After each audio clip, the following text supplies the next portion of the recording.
say you're sorry.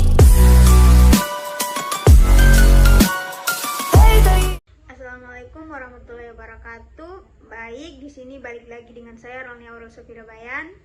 Langsung saja di sini saya ingin menjelaskan tentang etnometodologi. Etnometodologi atau metodologi adalah persoalan penting dalam ilmu pengetahuan atau sains. Untuk memperoleh pengetahuan yang sistematis, setiap penelitian bahkan ilmuwan membutuhkan metodologi. Metodologi merupakan cara-cara yang ditetapkan dengan logika tertentu untuk melihat realitas atau fenomena oleh para ilmuwan. Orang sering mengira etnometodologi adalah suatu metodologi baru dari etnologi. Sering juga dipertukarkan dengan etnografi. Etnometodologi yang diperkenalkan oleh Harold Garfinkel adalah suatu ranah ilmiah yang unik sekaligus radikal dalam kajian ilmu sosial. Dikatakan radikal karena dikenal keras dalam mengkritik cara-cara yang dilakukan para sosiolog sebelumnya. Garfinkel sepanjang hayatnya memfokuskan mengenai permasalahan-permasalahan konseptual yang menjadi topik utama sosiologi.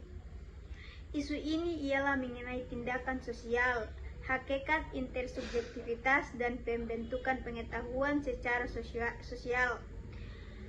Garfinkel mengeksplorasi bidang ini melalui sifat-sifat dan dasar penalaran praktis. Etnometodologi adalah studi tentang bagaimana tatanan sosial dihasilkan dalam dan melalui proses interaksi sosial. Umumnya, pendekatan ini berupa memberikan alternatif terhadap pendekatan sosiologi.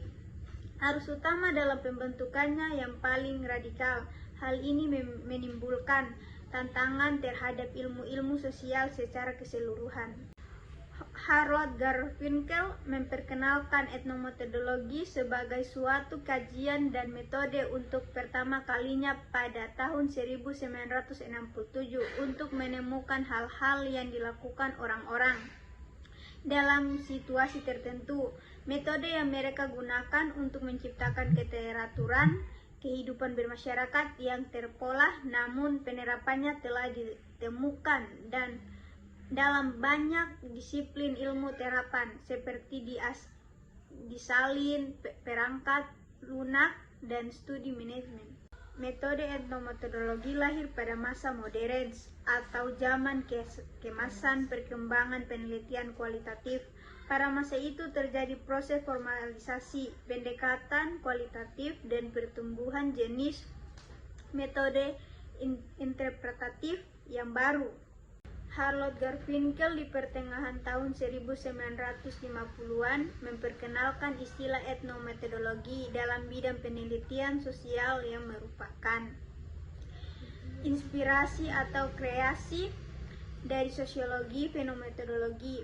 Garfinkel di saat awal memunculkan atau mengembangkan studi ini sedang mendalami fenomenologi lewat karyanya yang berjudul Studies in Ethnomethodology. Karya tersebut langsung mendapat kritikan secara terus-menerus dari para akademisi sosial. Respon-respon awal yang diterima etnometodologi sangat pedas dan menyebabkan Garfinkel disingkirkan dari peraturan akademis sosial. Terdapat dugaan kuat bahwa fenomenologi Schutz sangat mempengaruhi etnometodologi. Garfinkel ini terbukti dari asumsi sekaligus pendirian dari etnometodologi sendiri. Bagi Schutz, dunia sehari-hari merupakan dunia intersubjektif yang dimiliki bersama orang lain dengan siapa kita berinteraksi. Pada tataran teoritis, Harold Garfinkel di tahun 1940 telah menolak pemikiran Emile Durkheim tentang fakta sosial. Baginya, faktor sosial bersifat menentukan dan tidak pernah dibatasi oleh struktur dan perantai sosial. Dalam pemikiran etnometodologi, para sosiolog yang menerbitkan pada fakta sosial itu disebut sebagai kesepakatan si dungu. Sebab kalangan etnometodologi melihat fakta sosial sebagai prestasi anggota. Sebagai produk aktivitas metodologi, anggota bersifat lokal dan dihasilkan secara etnogronos untuk mengatasi masalah sendiri. Penelusuran dari hasil penyelidikan beberapa peneliti mengarah pada lahirnya analisis percakapan yang kini menjadi disiplin ilmu yang diterima di Akademi Etnometodologi. Adalah disiplin deskriptif mendasar yang tidak terlibat dalam penjelasan atau evaluasi tatanan sosial tertentu yang dijadikan sebagai topik studi. Di samping adanya semangat untuk menyuarakan masyarakat kelas bawah, para cendekiawan di masa itu juga kembali kepada mazhab Chicago untuk mencocokkan argumentasi tentang validitas internal dan eksternal. Zaman keamanan ini memiliki arti dalam mewujudkan keyakinan kepada kekuatan masyarakat. Keunikan etnometodologi dibanding pendekatan-pendekatan lain dalam peneliti kualitatif ialah peneliti meninggalkan dulu asumsi-asumsi, teori, proposisi, dan kategori yang ada tentang fenomena yang dikaji.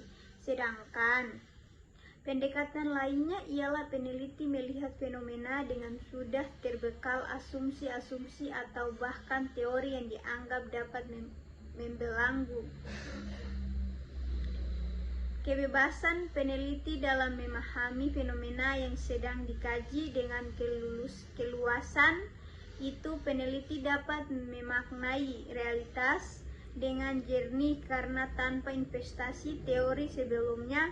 Peneliti etnometodologi lebih mengutamakan pernyataan bagaimana daripada mengapa untuk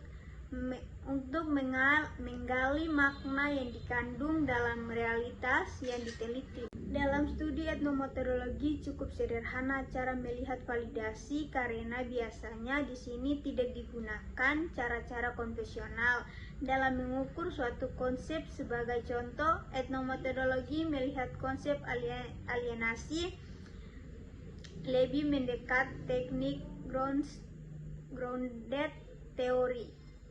Misalnya dengan cara mengobservasi peraturan-peraturan yang biasa diamati dari luar, kemudian memberinya label atau identitas tertentu. Sementara reliabilitas dapat dilihat dari hasil pembandingannya dengan metode lain yang sejenis. Sebagai sebuah varian dalam penelitian kualitatif, etnometodologi tentu memiliki kelemahan, misalnya tidak dapat digunakan untuk meneliti sikap dan lingkup yang luas. Untuk meneliti sikap dalam lingkup luas lebih tepat menggunakan survei tetap. Tahap-tahap penelitian etnometodologi. Ada 3 tahap yang dapat dijalankan dalam melakukan penelitian dengan metode etnometodologi. Ketiga tahap tersebut diurutkan, yakni tahap pertama adalah perkenalan terhadap area penelitian, tahap kedua adalah masuk ke area penelitian, tahap ketiga adalah laporan penelitian. Baik, mungkin itu saja penjelasan dari saya tentang etnometodologi. Lebih dan kurangnya saya mohon maaf. Wassalamualaikum warahmatullahi wabarakatuh.